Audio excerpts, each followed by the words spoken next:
আসসালামু আলাইকুম ভিউয়ার্স, কেমন আছেন সবাই? আশা করছি ভালো আছেন। তো একটা টেনশনে আছি সকাল থেকেই।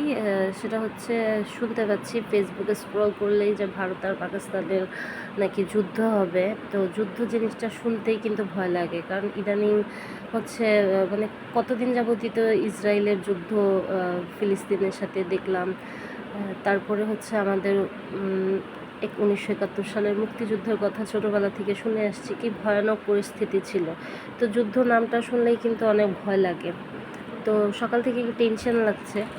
আল্লাহ না করুক এমন যুদ্ধ হোক। এই যে আমরা কত শান্তিতে আছি, ভালো আছি, বাইরে থেকে অর্ডার দিয়ে খাবার খাচ্ছি, মার্কেটে যাচ্ছি কত স্বাধীনভাবে, কত সুন্দরভাবে।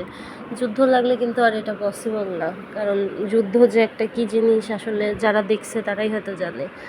আমার যারা সিনিয়র ছিল তাদের মুখে যতটুকু শুনেছি, আমার মার মুখে, আমার বাবার মুখে, যে যুদ্ধ জিনিসটা কতটা ভয়ানক। তা আল্লাহ না করুক এরকম যাতে হয়, এই দোয়াই করি।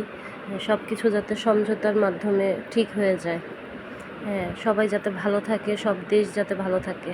কারণ যুদ্ধ হলে কিন্তু সবচেয়ে বেশি ক্ষতিগ্রস্ত হয় সাধারণ মানুষরা, নারীরা, শিশুরা। তো এরকম যাতে না হয়, আল্লাহ যাতে না করুক। তো যাই হোক, এটা আজকে বিকালের নাস্তা ছিল। চিকেন ফ্রাই, চিকেন নাগেটস আর চিকেন বল অনলাইন থেকে অর্ডার দিয়ে আনানো হয়েছে। তো খাচ্ছি, কিন্তু খাওয়ার মধ্যে হচ্ছে দেখা যাচ্ছে যে শান্তি নেই, টেনশন ঠিকই মাথায় ঘুরপাক করছে। তো সবাই ভালো থাকেন। আল্লাহ হাফেজ।